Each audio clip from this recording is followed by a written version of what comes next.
à tous, le printemps est là et on a tous des envies de verdure et ça tombe bien puisqu'aujourd'hui nous allons vous faire découvrir quelques-uns des plus beaux jardins de France, à commencer par celui où je me trouve, celui de Claude Monet à Giverny.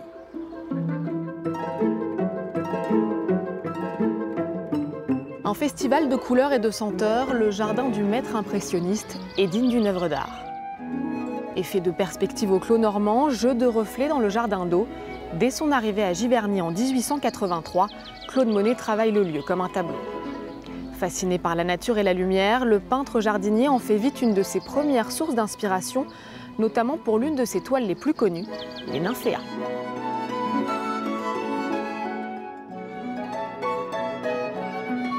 En tout, Monet aura vécu près de 43 ans à Giverny jusqu'à sa mort en 1926, dans cette maison où il éleva ses 8 enfants et reçut de nombreux amis. Restaurée et décorée avec des meubles et des tableaux d'époque, sa demeure est aujourd'hui ouverte au public et accueille chaque année plus de 500 000 visiteurs.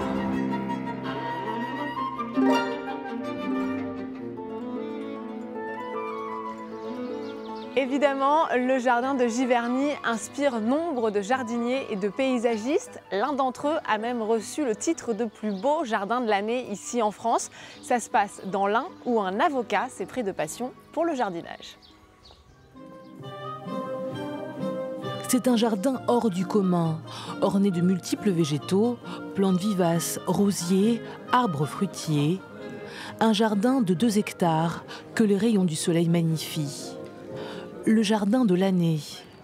Un prix qui récompense le projet fou de cet homme. Il y a 15 ans, Gilles Briance a racheté le château de Saint-Bernard. À l'époque, cette forteresse était en ruine, alors il l'a entièrement rénovée et pour embellir cet édifice, il crée un jardin. Des travaux gigantesques. Voici la parcelle photographiée en 2000. Aujourd'hui, c'est un chef-d'œuvre. Sa fierté, c'est ce dédale de pommiers et poiriers, des variétés anciennes plantées en forme de labyrinthe. Il y a sur moins de 2000 m², 400 pieds d'arbres, ce qui fait que le labyrinthe est un véritable labyrinthe. D'ailleurs, on est dans un cul-de-sac, hein, donc il va falloir qu'on passe par là, parce que le principe des labyrinthes, c'est que des fois on se perd. Une taille fruitière à l'ancienne. La méthode était utilisée du temps de Louis XIV. Gilles Briance a suivi les conseils de l'ancien chef jardinier du potager du château de Versailles. Et on a commencé au premier coup de sécateur sur des arbres minuscules. Et donc voilà le résultat, il me semble que c'est extraordinaire quand même. L'ensemble est composé de jardins à thème, comme ce jardin des sorcières. 1 à 2 jours par semaine, aux côtés de son jardinier, Gilles Briance s'adonne à sa passion, car dans la vie, cet homme est avocat. Il dirige un cabinet de 200 collaborateurs. Quand on travaille en ville dans un bureau, le fait d'observer des arbres, le fait de s'intéresser aux saisons, de s'intéresser au temps qu'il fait, pas seulement pour savoir si on va mettre un imperméable ou pas, et pour savoir si votre jardin va pousser dans de bonnes conditions, s'il est bien arrosé, ça change complètement votre vie, ça vous donne une vie différente. Désormais, le jardin se visite. À terme, Gilles Briance souhaite faire de sa propriété un lieu de formation pour les jardiniers amateurs.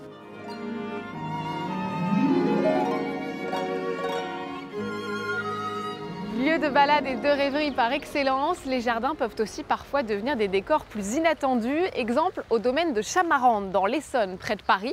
Classé patrimoine historique depuis 1978, il accueille aujourd'hui des expositions d'art contemporain. Visite des lieux en compagnie de Julien Manzer.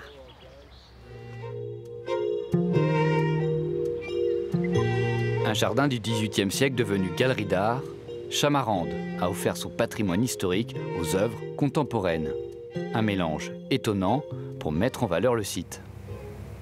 Là, il s'agit de l'œuvre de Liliana Motta, qui depuis mai 2013 a installé en lisière de forêt un dispositif qui appelle le visiteur pour pénétrer un nouveau milieu, la forêt.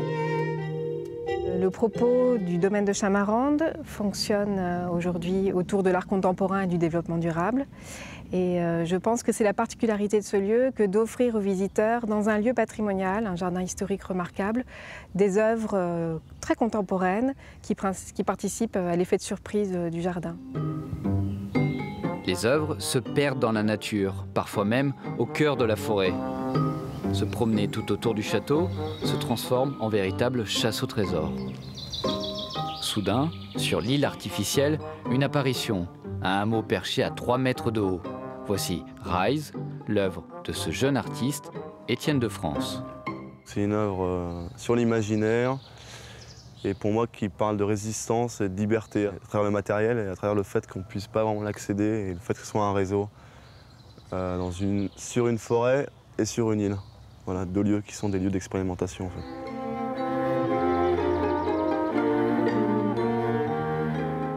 Et le bois est coupé sur place. Le grand ajout pour les artistes, c'est qu'on peut travailler dans des conditions qui sont différentes de celles de Paris. Les Parisiens, enfin moi je suis parisien, mais ils ne se rendent pas aussi compte qu'il y a beaucoup de centres d'art qui ne sont pas si loin que ça et qui ont ces possibilités.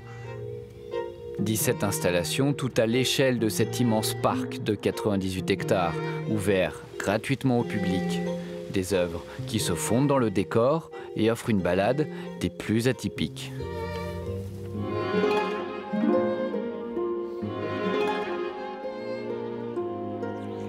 Évidemment, la tradition des jardins ici en France remonte à bien avant Claude Monet. Cette année, André Le Nôtre, célèbre jardinier de Louis XIV, est à l'honneur à l'occasion du 400e anniversaire de sa naissance. On lui doit évidemment les jardins du château de Versailles, mais aussi celui des Tuileries, espace magnifique adossé au Louvre. L'endroit est pourtant aujourd'hui menacé. Parenthèse de verdure exceptionnelle au cœur de Paris. 23 hectares de promenades plantés d'arbres et de fleurs. Un havre de calme, de verdure, où flâner et oublier les embarras de la capitale, entre le plus grand musée du monde et les Champs-Élysées. Les Tuileries émerveillent les touristes provinciaux ou étrangers, sans exception. Après une journée du Louvre, c'est magnifique de se détendre dans les Tuileries. Les Tuileries sont aujourd'hui victimes de leur succès. Le Nôtre, qui les a dessinées il y a bientôt 400 ans, n'avait pas prévu que 14 millions de visiteurs en fouleraient les allées chaque année, ni que des expositions diverses, des défilés de mode, fêtes foraines et autres tournois viendraient les mettre en danger. Le Nôtre avait inventé un revêtement, le stabilisé, mélange de sable, de chaux et de gravier, aujourd'hui réduit en poussière par les va-et-vient. La commercialisation du jardin, qui est effective depuis 25 ans, est une véritable catastrophe. Et ce stabilisé est vraiment mis à mal, vraiment très détruit par les allers-retours incessants des camions qui viennent installer de l'événementiel 120 jours par an. Le grand argument, c'est l'entretien du patrimoine coûte cher, donc il faut rentabiliser le domaine public, les biens publics. C'est vrai. La véritable question, c'est jusqu'où va-t-on ? La poussière s'insinue jusque dans les salles du Louvre et de l'Orangerie, qui abritent les nymphéas de Monet, autre joyau que le monde nous envie. C'est consternant, c'est pas de la poussière, c'est bien du stabilisé. Une entreprise vient une fois par semaine débarrasser les nymphéas de ces particules fines qui s'infiltrent dans le musée par l'air conditionné et les chaussures des visiteurs. Pour sauver ce chef-d'œuvre en péril, le Louvre, qui gère les Tuileries, veut plus de verdure sans renoncer aux privatisations. Verdir ce jardin, un projet estimé à 15 millions d'euros qui irait contre la vision de l'architecte d'une promenade minérale.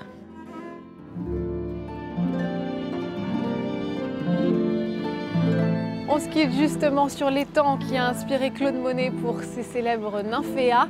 Surtout si vous êtes dans le coin, n'hésitez pas à venir vous émerveiller face à toute la beauté de Giverny. Merci à tous de nous avoir suivis et à très vite.